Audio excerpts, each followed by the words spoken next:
मैं राजेश्वर, आपका consultant psychologist.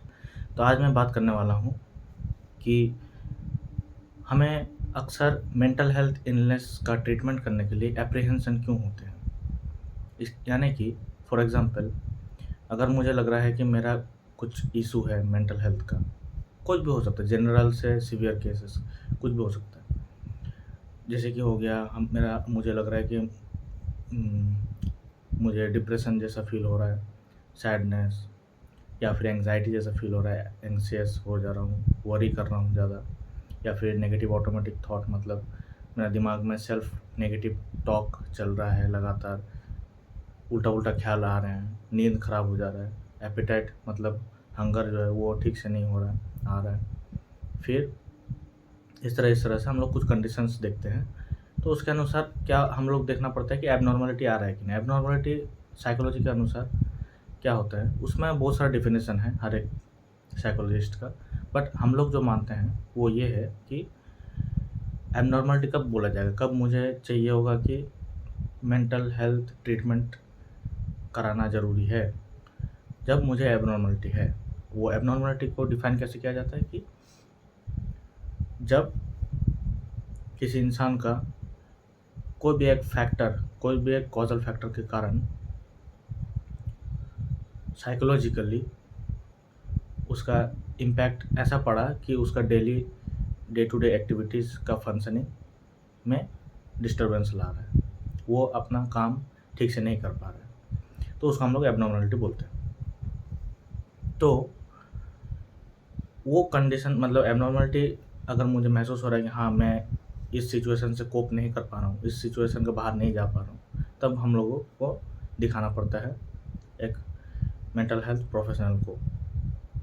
फिर हम लोग वहाँ से ट्रीटमेंट मेथड हम लोग ट्रीटमेंट लेते हैं वो लोग से।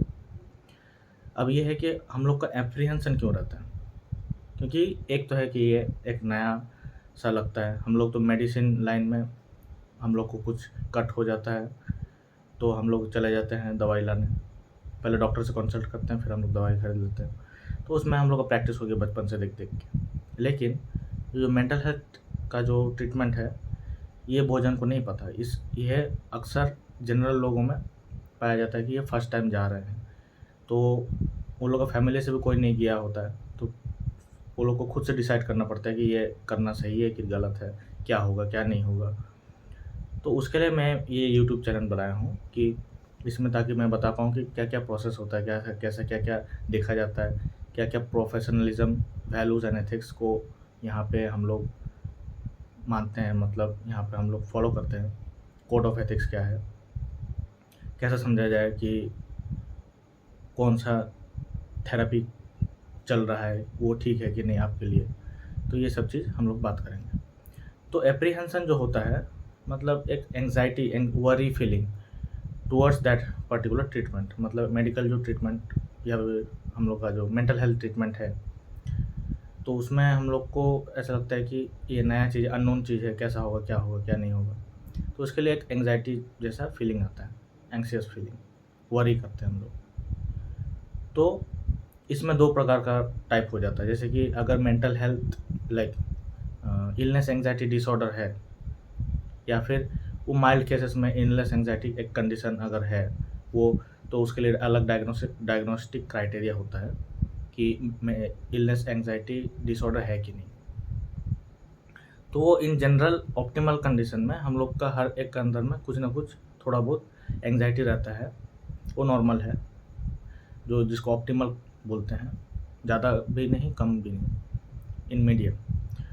लेकिन अगर वो चीज़ इलनेस के वजह से हो रहा है, anxiety towards the treatment procedure, तो उसमें क्या होता है कि उसको हम लोग कहते हैं इलनेस एंग्ज़ायटी।